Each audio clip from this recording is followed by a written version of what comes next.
Hi hello friends, இன்றைக்கி கச்சோரி எப்படி செய்கிறதுன்னு பார்க்கலாம். 200 பாசிப்பருப்பு எடுத்து ஊற வச்சுட்டு வாஷ் பண்ணிவிட்டு மிக்ஸி ஜாரில் சேர்த்துக்கலாம். தண்ணி இல்லாமல் வடித்து போட்டுட்டு மிக்ஸி ஜாரில் சேர்த்து நல்லா கொரகரப்பாக அரைச்சிக்கணும். நைஸாக அரைக்காமல் கொஞ்சம் கொரகரப்பாக அரைச்சிக்கணும். அரைச்சி பாருங்கள் பேஸ்ட்டு. நெக்ஸ்ட்டு ஒரு இடிக்கல்லில் ஜீரகம், கொஞ்சம் பெருஞ்சீரகம் ஆட் பண்ணிக்கலாம். பெருஞ்சீரகம் 2 ஸ்பூனு. என்கிட்ட முழு தனியாக இல்லாதால நம்ம தனியாக பவுடர் ஆட் பண்ணிக்கிட்டேன்.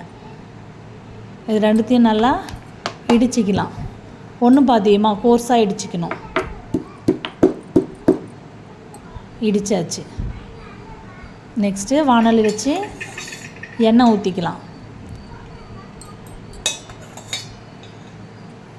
3 ஸ்பூன் எண்ணெய் ஆட் பண்ணிக்கிட்டு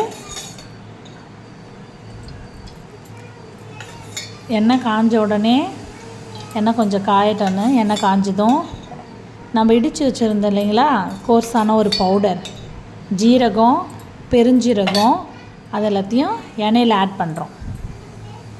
எண்ணெயில் ஆட் பண்ணி கொஞ்சம் போட்டவுடனே எண்ணெயில் நல்லா கமகமன்னு வாசனை வரும். வந்து கொஞ்ச நேரத்தில் நல்லா கொஞ்சம் கிளறி விட்டுட்டு இதில் நம்ம மாவு சேர்த்துக்கணும். என்ன மாவுனா கடலை மாவு சேர்த்துக்கணும். கொஞ்சமாக ஒரு 2 டேபிள் ஸ்பூன் கடலை மாவு. நான் 200 பாசிப்பருப்பு எடுத்தீங்கனால 2 டேபிள் ஸ்பூன் கடலை மாவு எடுத்து எண்ணெயில் நல்லா ஃப்ரை பண்ணிக்கணும். மாவு வெந்து நல்லா ஒரு ஸ்மெல் வரும்போது கொஞ்சம் கலர் சேஞ்ச் ஆகிடுச்சு பாருங்கள். கொஞ்சம் வெந்த உடனே கலர் சேஞ்ச் ஆகிடும். இந்த டைமில் நம்ம அரைச்சி கொஞ்சம் வச்சுருந்த பாசிப்பருப்பை ஆட் பண்ணிக்கணும்.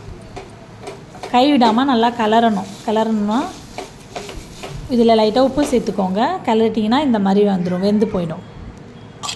இப்போ பூரணம் ரெடி ஆகிடுச்சு. இதை எடுத்து வச்சுக்கலாம். மாவு பிசைஞ்சிக்கலாம். கோதுமை மாவு, ஜீரகம், உப்பு, லைட்டாக உப்பு சேர்த்துக்கோங்க. மேல் மாவுக்கு உப்பு போட்டு தண்ணி ஊற்றி கொஞ்சம் எண்ணெய் போட்டு மாவு பிசைஞ்சிக்கிங்க. நல்லா மாவு பிசைஞ்சிட்டு சின்ன சின்ன உருண்டையாக ஆக்கிடணும். உருண்டையாக்கிட்டு நம்ம கொழுக்கட்டை செய்வோம்ல, அந்த மாதிரி உள்ளே நல்லா இது பண்ணிவிட்டு அந்த பூரணத்தை வச்சு க்ளோஸ் பண்ணி நல்லா கையாலே அமுத்தி கொடுக்கணும். நான் செய்கிற மாதிரியே கொஞ்சம் செய்யுங்க. கீழே நல்லா அழுத்தி விடுங்க. ரொம்ப அழுத்தாதீங்க, பூரணம் பிச்சுன்னு வெளியில் வந்துடும். திட்டமாக அழுத்துங்க. கொஞ்சம் பொறுமையாக அழுத்துனீங்கன்னா பிச்சுட்டு ஓரத்தெல்லாம் எதுவும் வராமல். மைதா மாவில் செய்யலாம். நான் கோதுமை மாவில் செஞ்சுருக்கிறேன். மைதா மாவில் செஞ்சால் நான் டேஸ்ட் நல்லாயிருக்கும். நான் கோதுமையில் எண்ணெய் ரொம்ப சூடாகக்கூடாது, திட்டமான சூடில் இருக்கணும். போட்டவுடனே மேலே வராமல் அப்படியே உள்ளாரவே இதுவாகுது பாருங்க. இன்னும் கொஞ்சம் கம்மியாக கூட இருக்கலாம் சூடு. பொறுமையாக ரொம்ப சிம்மில் வச்சு கொஞ்சம் கொஞ்சமாக பொறுமையாக திருப்பி விடணும். நல்லா திருப்பி விட்டு எடுத்தாச்சு. Kachori ready. Bye. Next video.